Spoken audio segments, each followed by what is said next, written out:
안녕하세요. 동양과 한국의 미술과 문화를 강의하고 있는 송희경입니다. 네, 미술 도슨트 박건락입니다. 아, 선생님. 네. 저희가 드디어 이제 마지막 강의잖아요. 예. 아, 이게 아쉽기도 한데. 선생님, 제가 그래서 선생님께 이 개인적인 질문을 한 가지 좀 하고 싶은데요. 겁나는데요. 아, 어려운 질문은 아니고요. 예. 그냥 정말 개인적인 질문입니다. 네네. 선생님께서는 이 한국 미술사라는 것을 어떻게 해서 이렇게 공부하시게 되셨습니까? 예. 좀 쑥스러운 얘기인데요. 저는 워낙 학부 때 미술대학에서 한국화 실기를 공부했었어요.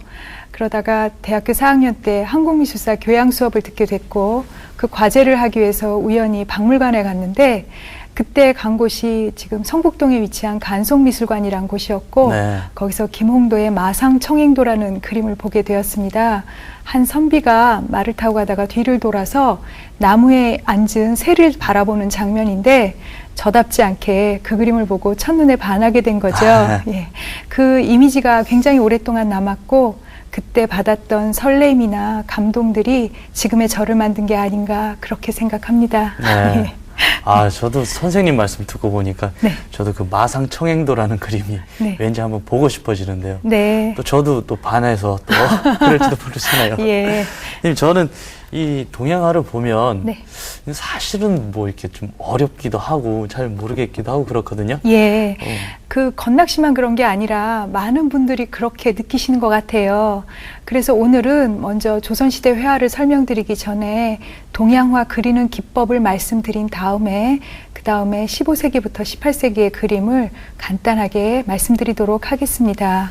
오늘도 아주 즐겁고 좋은 시간이 될 것 같습니다. 예, 그래서 한국 화가이신 이은경 선생님을 찾아뵙고 그 다양한 필무법에 대해서 여쭤봤어요.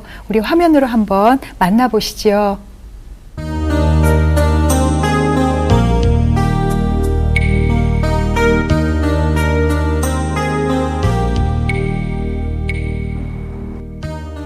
동양화에서는 선극기로서 중봉, 파봉, 와필이 있습니다. 예, 우선 중봉이 동양화의 선극기의 가장 기본적인 선이 되는데 서예나 동양화에서 항상 제일 처음에 한일자라는 선극기 연습을 하듯이 붓을 수직으로 세운 상태에서 준비하고 붓의 가장 뾰족한 부분이 지금 내가 그리는 선의 중앙을 지나가도록 그리는 것이 중봉을 지켜서 그리는 선입니다.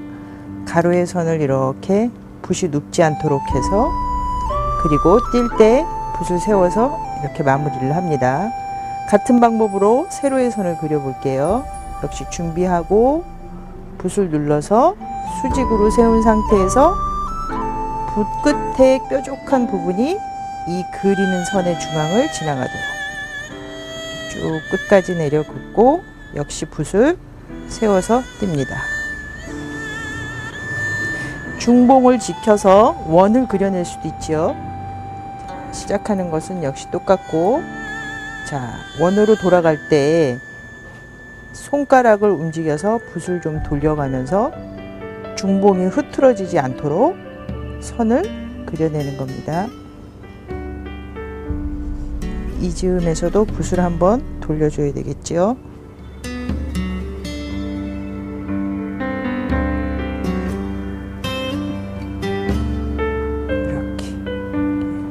기본 선은 이렇게 연습을 하고 중봉의 선을 지켜서 난초를 한번 그려볼게요. 수직의 선을 연습한 것처럼 수직으로 약간 올려가서 붓을 좀 돌리죠.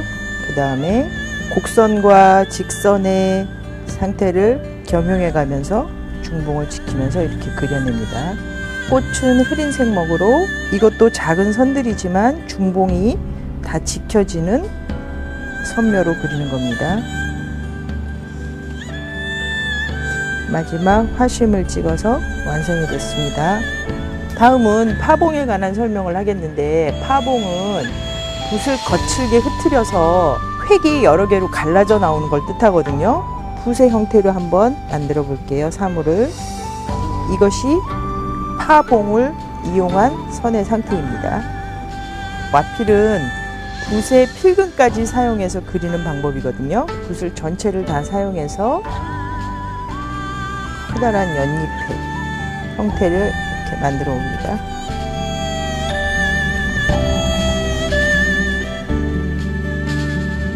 줄기를 이렇게 달면 면입의 형상이 됐죠. 면이 넓게 칠해지는 이 상태를 와필이라고 합니다. 선염법을 설명드리겠는데, 선염은 물을 뿌려서 화산지가 적셔진 상태, 이렇게 물이 젖은 상태에서 피를 운용해 보는 겁니다. 옥단꽃을 한번 그려볼게요. 지금 이미 화면이 아까 뿌린 물로 젖어 있기 때문에 붓 끝으로 그리는데도 번지고 있지요. 이게 선염법이에요. 꽃잎들이 젖어 있는 상태 때문에 이렇게 번집니다. 잎도 역시 선염법의 방법인데, 흐린 먹물로 잎사귀 형태를 이렇게 해놓고 진한색 먹물로 꽃 받침과 줄기를 그리면서 선염법의 상태가 나타나지요. 건필은 붓이 마른 상태로 그리는 거고, 파필은 붓을 깨트리는 느낌으로 그리는 거고, 비백은 이렇게 선을 그리면서 이런 흰 공간이 남는 걸 뜻하거든요. 그럼 세 가지 필의 분위기가 비슷하거든요. 때로는 중간색 먹으로 파필이 된 부분들을 색을 좀 칠해줘서 나무에 좀 두께감을 나타내줘도 좋겠죠.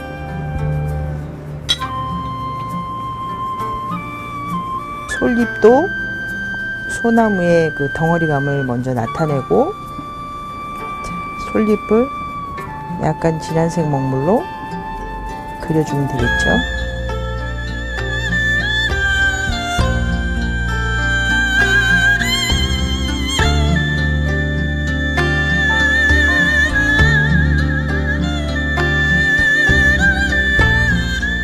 자, 이런 방법이 되겠습니다. 윤필은 짙은 먹이 풍부하게 붓에 묻어서 강하게 한 필에 그리는 방법을 뜻하는데, 일단 대나무를 그리면서 그 윤필에 관한 기법을 설명할 건데, 윤필의 가장 대표적인 표현이 붓 전체에 진한색 먹물을 풍부하게 묻혀서 자, 이렇게 꾹 눌러서 대나무 잎을 그립니다. 가는 선으로 잎이 달려있는 느낌이 나도록 마무리하면 되지요. 발묵은 그 먹의 흐린색 먹물과 진한색 먹물이 한 필에 나타나는 방법을 뜻하거든요. 흐린색 먹물을 붓 전체에 묻히고 그 붓 끝부분에 진한색 먹물을 묻혀서 감이라는 사물을 그리다 보면 이렇게 두 가지 색의 상태가 나타나지요. 이것이 발묵 상황이 표현된 겁니다. 잎사귀를 그릴 때도 발묵의 상황이 표현되는데, 흐린색 먹물로 잎을 이렇게 그리고 나중에 잎맥을 그리면 역시 진한 먹물과 흐린 먹물이 같은 화면에 이렇게 나타나면 또 먹의 그 번지는 발묵 상황을 느낄 수 있지요. 사실 주황색 물감을 사용해서 하면 그 비교가 더 잘 될 텐데, 수묵화로 표현해도 진한색 먹물과 흰색 먹물이 같이 보이죠. 피마준, 부벽준, 밑점준, 단순점준 네 가지를 설명드릴 건데요. 우선 피마준에 관한 설명을 드리면, 선 위주로 그리는 준법이에요. 붓을 옆으로 눕혀서 선을 이렇게 첨가해 주는 것이 피마준입니다. 뒤편에 붙은 작은 돌들도 있을 테고, 돌과 돌 사이에 입체감의 표현도 되는 거고, 돌 사이에 그 문양 표현도 되겠죠. 무늬, 면을 나누면서 선돌로서 표현해 주는 것이 피마준입니다.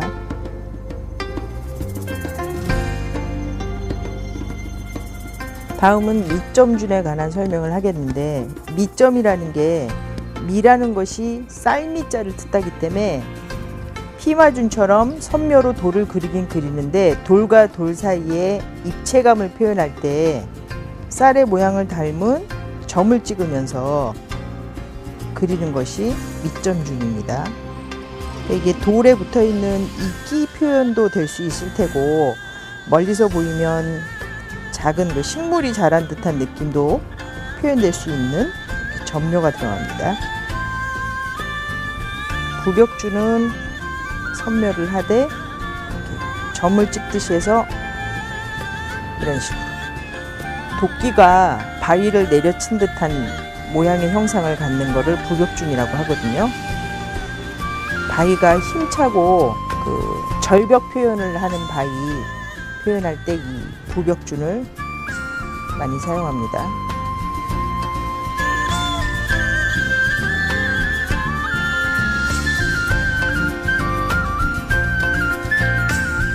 다음은 단선 점준에 대해서 설명하겠는데요. 이거는 그 동양화에서 산수화 그리면서 사이에 나무들을 그릴 때 그 나뭇잎 표현을 위한 준법 표현 중에 하나거든요. 이게 이제 사실은 굉장히 다양하게 많이 있는데 몇 가지를 소개하면 소나무 송준법이라 해서 솔잎의 모양으로 그리는 짧은 선묘지만 이제 솔잎을 그리는 거죠. 단순한 점의 표현으로 잎사귀 모양을 나타내는 점준도 있겠지요. 좀 흐린 색으로 표현해주고 역시 나뭇잎을 나무 가지를 나중에 그리면 나무가 됩니다.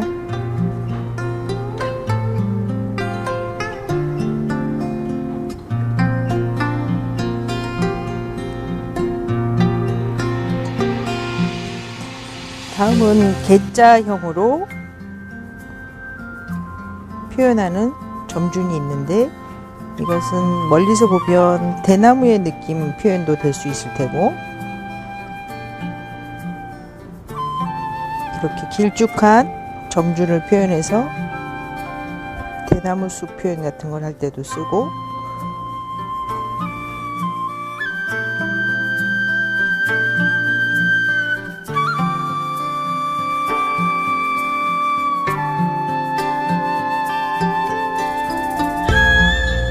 다음은 국화준법도 있어요. 국화준법은 국화꽃의 모양을 이렇게 해서 멀리 보이는 그 소국의 표현일 수도 있고 꽃의 형태로 나무를 그리는 방법입니다. 선의 길이 또 선의 굵기 이런 걸로써 다양하게 점준을 표현해서 다양한 나무 형태들을 표현해낼 수가 있죠.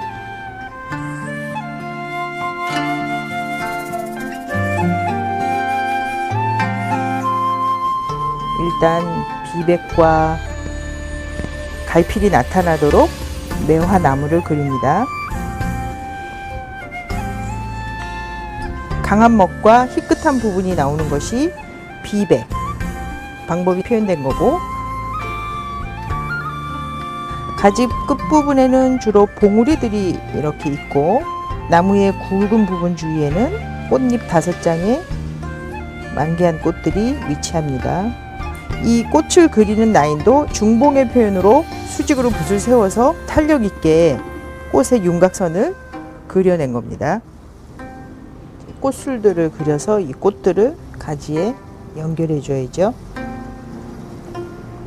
꽃받침은 이렇게 붙여주고 이런 경우 측면이기 때문에 약간의 꽃술들이 보이겠죠.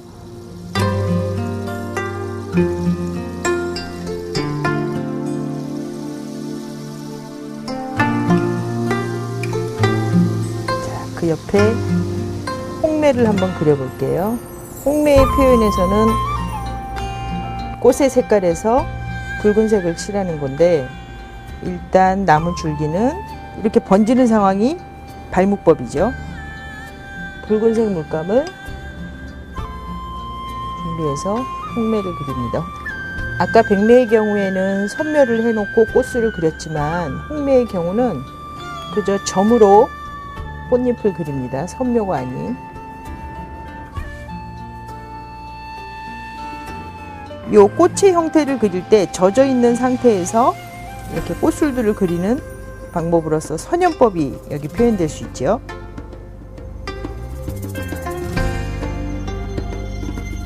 이렇게 해서 백매와 홍매가 완성됐습니다.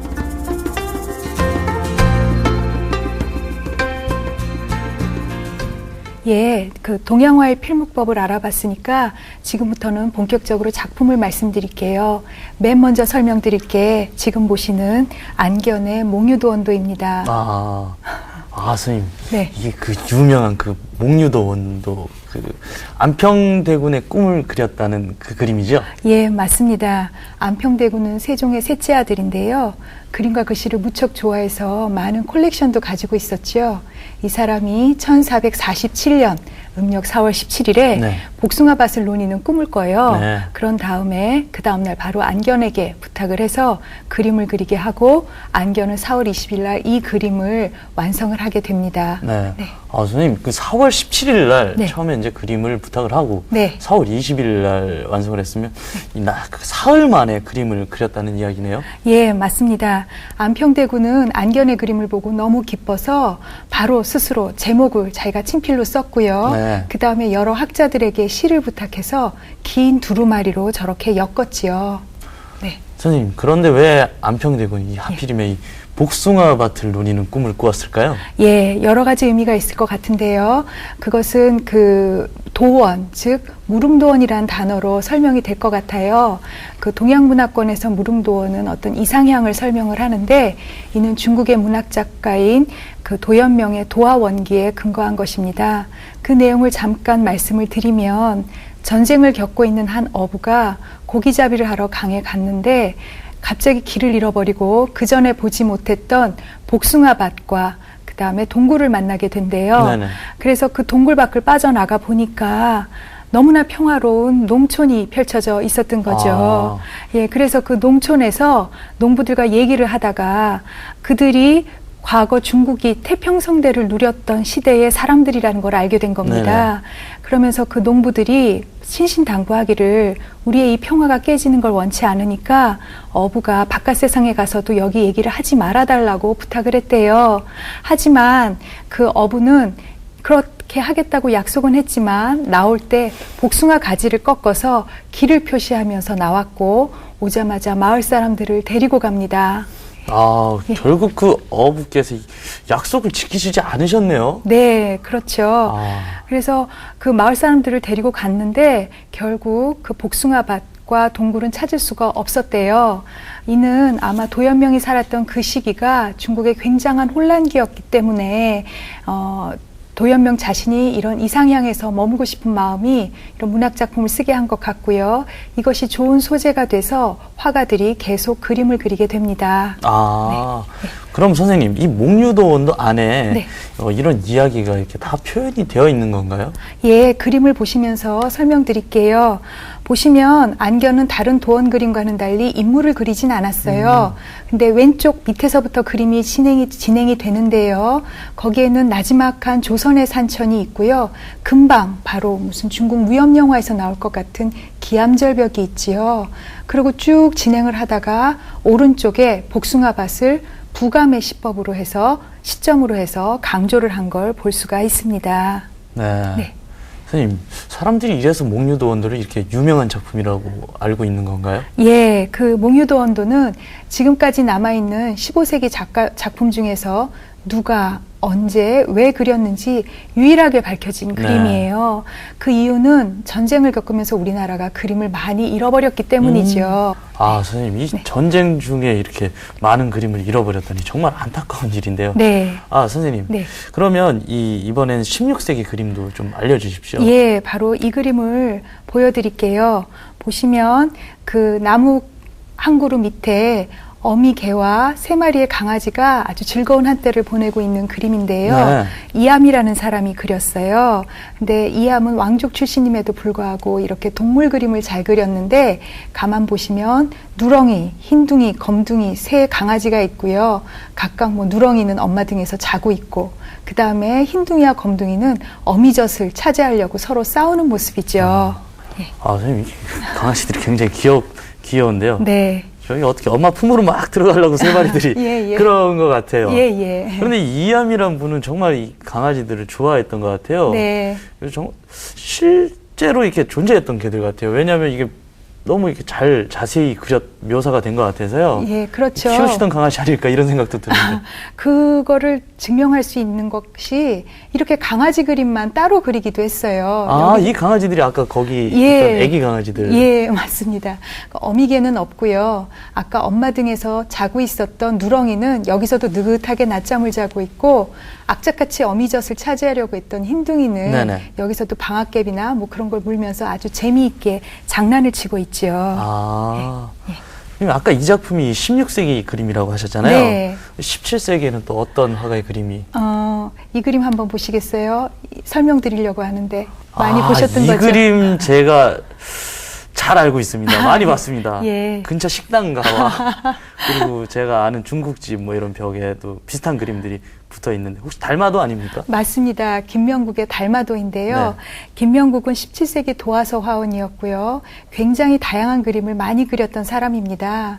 지금 말씀하신 달마도가 아마 동아시아에서 제일 유명한 게 아닌가 생각이 되는데 네. 그림 속의 달마 대사는 굉장히 그 선종의 창시자이면서도 행동이 기괴했대요. 그래서 심지어 자기가 돌을 닦는데 너무 졸리니까 스스로 눈꺼풀을 잘라서 바닥에다 버렸답니다.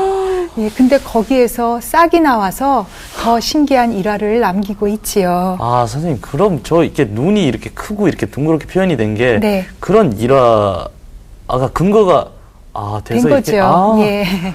아니 선생님 이 달마도를 그린 선이 이렇게 좀 강하고 이렇게 네. 좀 거칠기도 하고 그런 예, 것 같은데요. 예.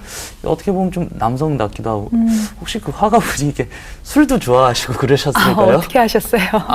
정말로 좋아하셨나요? 예, 김명국은 술이 없으면 그림을 안 그렸다고 합니다. 예, 취옹이라는 네네. 호가 붙을 정도였거든요. 아. 이분이 술과 관련된 일화가 많이 남아 있는데 특히 그 일본에서 있었던 사건이 있었어요.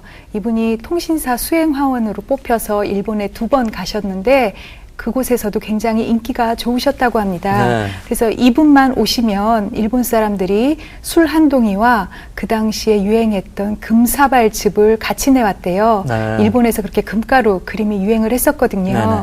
그런데 김명국이가 술만 마신 것이 아니라 이 금가루 즙도 한 사발 그냥 벌컥벌컥 마셔버린 거죠. 아이고. 네. 그래서 외인이 너무 놀라 화를 내며 칼을 들이대니까 껄껄 웃으며 그 금가루 물을 벽에다 뱉은 다음에 손을 몇 번 안 움직였는데 어떤 것은 산이 되고 나무가 되고 사람이 되어 너무 멋진 그림이 되었답니다.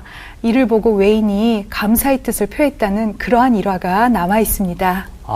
이 정말 재밌고 전설 속의 그런 일화 같은데요. 네. 그렇죠. 또 17세기뿐만이 아니라 18세기에도 굉장히 재미있는 그림이 많은데 우선 그 그림 보기 전에 네. 오늘의 주요 작품부터 먼저 한번 살펴보실까요? 네, 그럼 화면 함께 보시죠. 네.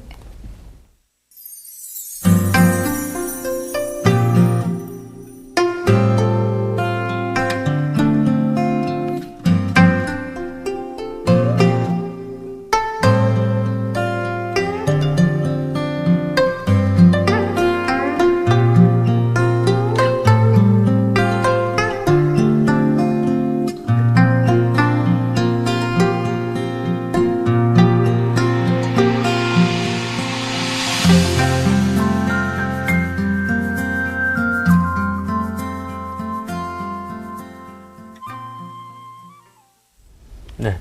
선생님, 이제 또 18세기 그림에 또 어떤 그림을 보여주실 건가요? 예, 18세기에 워낙 명화가 많아서 네. 어떤 걸 보여드릴까 고민했는데 지금 보시는 신윤복의 해원 전신첩을 골랐습니다. 네. 예. 그 신윤복. 미인도로 유명한 맞죠, 선생님? 네, 맞습니다. 그 얼마 전에 그 드라마, 영화의 소재가 되기도 했던 것 같은데요. 네.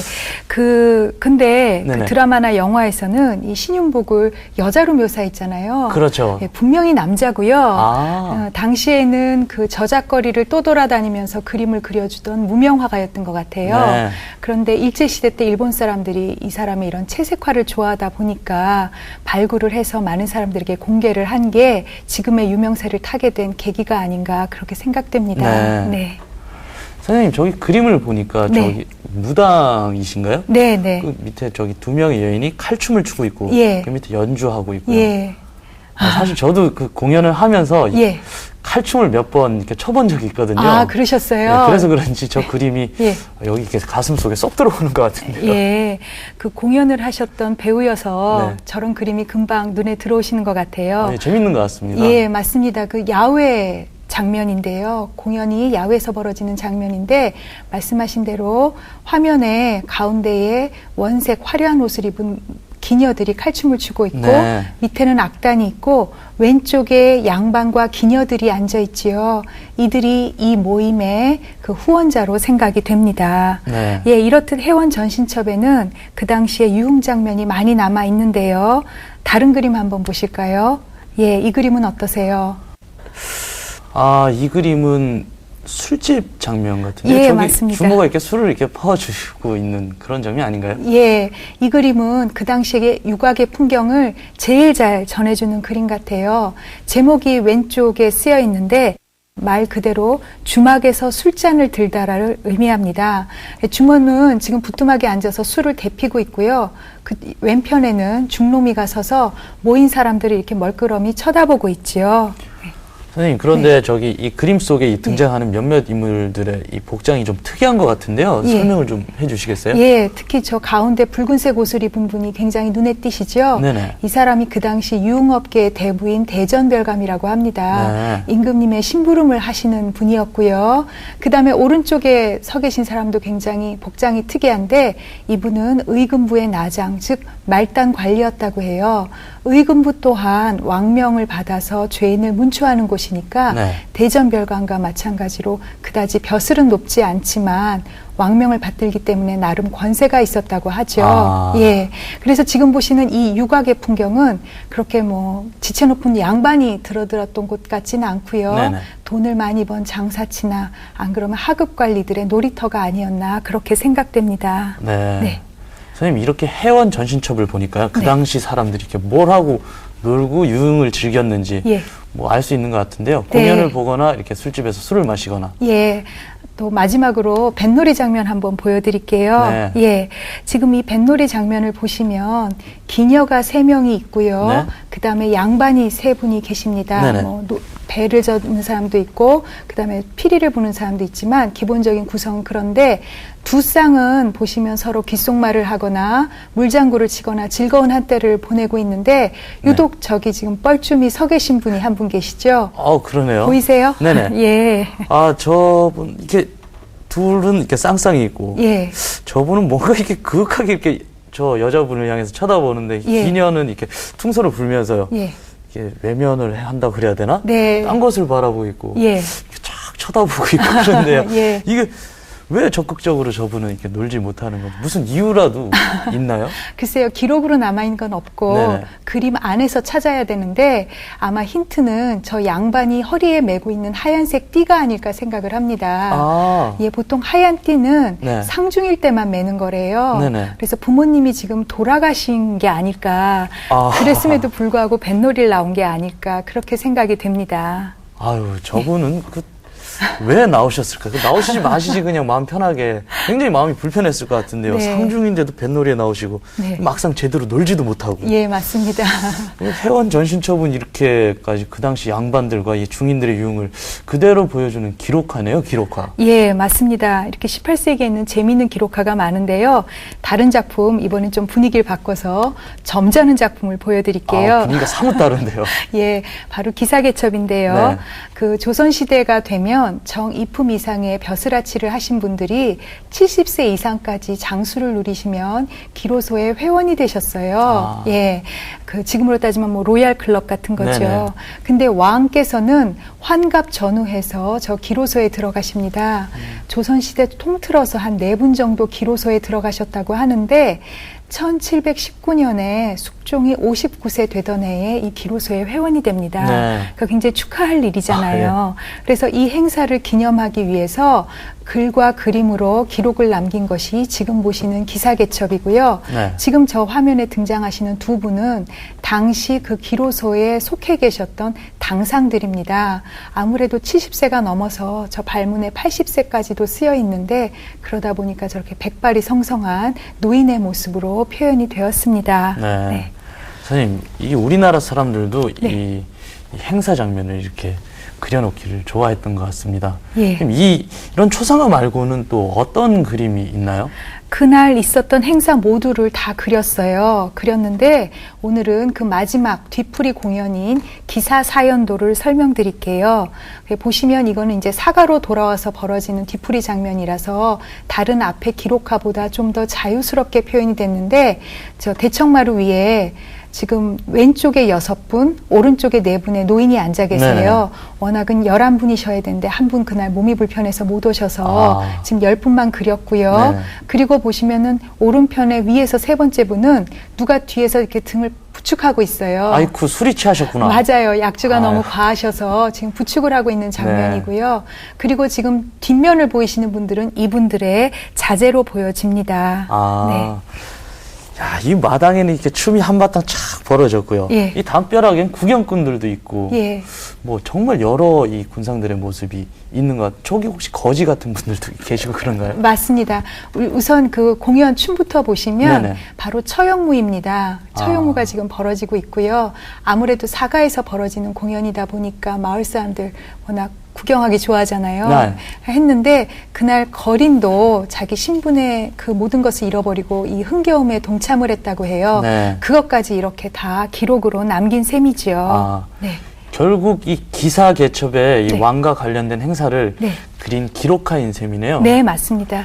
그렇다면 이 유럽에는 이 왕과 관련된 기록화가 어떻게 그려졌는지 궁금한데요, 선생님. 예, 그건 우리 김정락 선생님께 여쭤보도록 하지요. 네.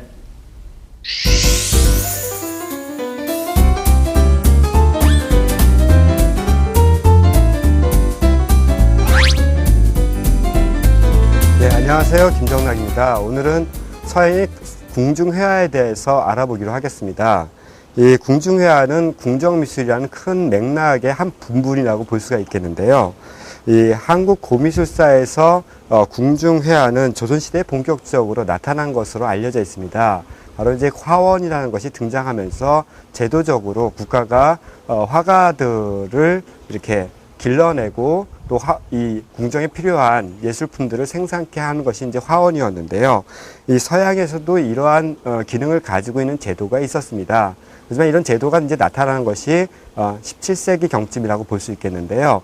특히 이제 프랑스에서 루이 14세가 자신의 이제 정궁이었던 그 베르사유 궁을 지면서 이 궁에 들어갈 건축, 조각, 그림, 인테리어 이 모든 것에 이제 요구되는 어떤 예술품들 생산해내기 위해서 자체적으로 학교를 설립을 했습니다. 그리고 설립을 한 다음에 그 학생들을 배출하고 이 학생들이 이제 예술가가 돼서 활동을 하게 되었는데요. 뭐 요신적까지는 우리가 이제 조선시대 화원과 비슷한 기능을 수행했다고 볼 수 있겠습니다. 그러나 이제 이 왕립 아카데미라고 불려지는 이 제도는 점차 이제 교육계 국립교육의 장이 되면서 점차 이 화원과는 다른 기능을 수행하는, 다른 역할을 수행하는 제도로 발전해 나가고 있습니다. 이 궁정미술의 역사는 정치작적인 측면을 고려할 때 이 권력의 탄생과 함께 등장했다고 볼 수 있습니다. 이 초기 문명 시대에는 이제 종교 미술과 궁중 미술이 그렇게 다르지 않았는데요. 이것은 이제 신정 일치 사회를 반영하기 때문에 그렇습니다. 그렇지만 이제 초기 고대 문명에서도 이미 이 약간 종교 미술과 이 궁정 미술은 약간의 차이를 보이고 있고요. 이것은 이제 역사를 통해서 점차 분화, 특화돼 가는 현상을 우리가 찾아볼 수 있습니다. 이 고대 이집트에서는 궁정 미술은 작게는 왕실 구성원들을 위한 이런 공예품에서부터 크게는 피라밋 같이 이렇게 거대한 장묘 문화를 형성하는 그러한 건축까지 다양하게 벌어졌는데요.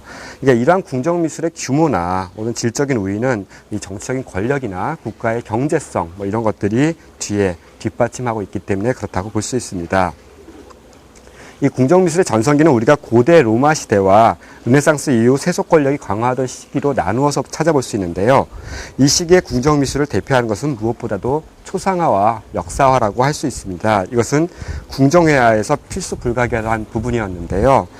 마치 특히 초상화는 권력자의 대리적 역할을 수행하면서 또한 이제 이 자신들을 기념할 수 있는 하나의 도구로서 인식이 되었습니다. 이 조선 시대에도 궁중회화에서 가장 중요한 부분이 바로 어진, 그러니까 임금님의 초상을 그리는 부분이었던 것을 우리가 기억하면 이것이 굉장히 당연한 일이었다라고 생각할 수 있겠습니다. 이 고대 로마 황제들은 수없이 많은 초상 조각을 만들어냈고 인민들에게 자신이 지배자임을 인식시켰는데요. 자신을 대신하여 이 조각상들이 혹은 초상화들이 숭배를 받게끔 하였습니다. 또한 이 동전에다가 자기의 초상을 올려놔서 이것이 자신의 존재성을 알리는 데에도 주력을 하였는데요.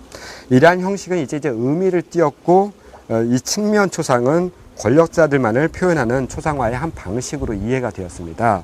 이것이 전통이 되었는데 르네상스에 이르면 이 궁중회화에서 자주 쓰는 초상화들이 이렇게 측면 초상으로 잘 나타납니다. 특히 이제 만투아의 공작이었던 스포르차 부부의 이 초상화를 보면요, 두 사람 다 측면 초상으로 나타난 것을 볼 수 있겠는데요. 하지만 이 르네상스는 이러한 형식에 얽매이지 않고 점차 좀 자유롭고 보다 예술적인 초상화를 만들어내게 됩니다. 특히 이제 인간의 품성을 잘 표현하는 초상화들이 나왔다고 얘기할 수 있겠는데요.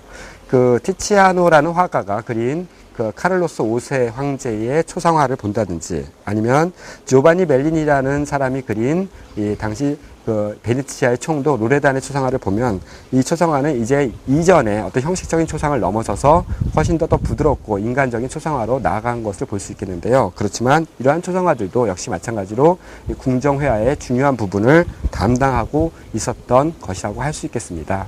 예, 초상화의 다른 경우도 바라볼 수 있는데요. 우리가 이제 기마상이라는 새로운 형식의 초상화입니다. 그러니까 이러한 것들은 이제 일반인한테는 허용이 되지 않는 일종의 권력자들만이 누릴 수 있는 어떤 특권적 초상 형태라고 할 수 있겠는데요. 고대 로마 시대의 마르쿠스 아우렐리우스는 이런 기마상으로서 자신들을 표현을 했고요. 이러한 것들이 전통을 가지고 내려오면서 오늘날까지도 기념비적 조각이나 초상에서 많이 사용되고 있습니다. 특히 이제 성페테르스부르크에 세워진 그 피터 대제의 기마상, 이것은 이제 그 팔코네가 세웠다고 하는데요. 이러한 조각상들은 바로 이제 이러한 전통들이 계속 계승되고 있음을 알려주는 부분이기도 합니다. 이런 초상화와 더불어서 아까 역사화에 대해서 말씀을 드렸는데요. 특히 역사화는 그 왕정과 혹은 권력자의 어떤 업적이라든지 전승을 기록하고 후세에 남기기 위한 아주 그 궁정미술의 이데올로기에 적절한 그러한 미술 장르라고 할 수 있겠는데요. 옛날에 이집트의 파라오들도 자신들의 전승이나 업적을 이렇게 그림을 그리도록 해서 남기도록 했습니다. 뿐만 아니라 그 로마 시대에 내려오면 기원전 1세기 초반에 알렉산더 모자이크라고 해서 이 폼페이의 한 집에 모자이크화 되었던 그림이 있었는데요. 이 그림에서도 그 유명한 가우가멜라 전투를 그려놓음으로써 이 알렉산더 대왕을 기념하고 있고요. 또한 고대 로마 황제들도 기념주나 개선문 등의 부조 조각이라든지 벽화라든지 이것을 가미함으로써 자신들이 행한 업적들을 선전하는 데 노력하고 있습니다. 이런 기념비적인 성격은 궁정회화, 조선시대 궁정회화에서도 잘 나타나는데, 가령 화성 행궁도라든지 이런 것들을 보면은 이러한 역사와 비견될 수 있는 그러한 성격들을 가지고 있다고 볼 수 있겠고요. 이렇게 이제 궁정 미술, 궁정 회화는 바로 이렇게 궁정에서 벌어지는 일과 거기에 있었던 주인공들인 인물들을 그려냄으로써 일반 대중들한테 혹은 일반 군신들한테 자신들의 존재성과 그 존재의 합리성을 알리는 중요한 선전도구로서 사용되었습니다. 예, 지금까지 김정락 선생님께서 유럽의 궁정회화를 설명해 주셨는데, 저는 마지막으로 조선시대 가장 유명한 궁중회화인 화성능행도를 말씀드리겠습니다. 바로 정조의 어머니인 해경궁 홍씨의 환갑잔치를 그린 그림입니다. 네, 정조 해경궁 홍씨. 네. 그 유명한 그 사도세자의 아들이고, 그리고 또 해경궁 홍씨는 사도세자의 부인이고, 그렇죠? 예, 맞습니다. 그 정조는 왕이 된 다음에 아버지의 그 불행한 죽음을 보상하기 위해서 여러 가지 많은 일들을 하는데요. 그 중에 하나가 사도세자라는 명칭을 장원세자로 바꾸고 장조로 추대합니다. 그리고 어머니 해경궁 홍씨에 대한 효성이 굉장히 지극해서 그분의 환갑잔치를 아버지의 능이 있는 그 수원 근처에서 행하기로 하지요. 네. 네. 그래서 어머님의 환갑잔치를 이렇게 멀리서 수원에서 하셨군요. 네. 그런데 제가 국사 시간에 선생님, 네. 이 사도세자하고 해경궁 홍씨하고 이 동갑이었다는 얘기를 들은 것 같은데요. 예, 그러면 맞습니다. 결국 예. 이 사도세자의 이 환갑잔치를 같이 한 셈이네요. 예, 건낙 씨가 아주 잘 지적을 해줬는데요.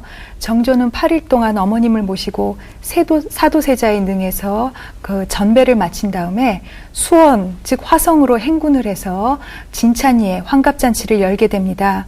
이 과정이 그 8폭의 병풍에 그대로 재현이 되어 있습니다. 그 중에서 오늘은 두 장면만 설명드릴까 하는데요. 먼저 화면을 보시면은 왼편에 있는 그림이 서장대 야조도라는 그림입니다. 정조가 팔달산 정상에 위치해 있는 서장대에 참석해서 군사들의 야간 훈련을 관람하고 있는 것이죠.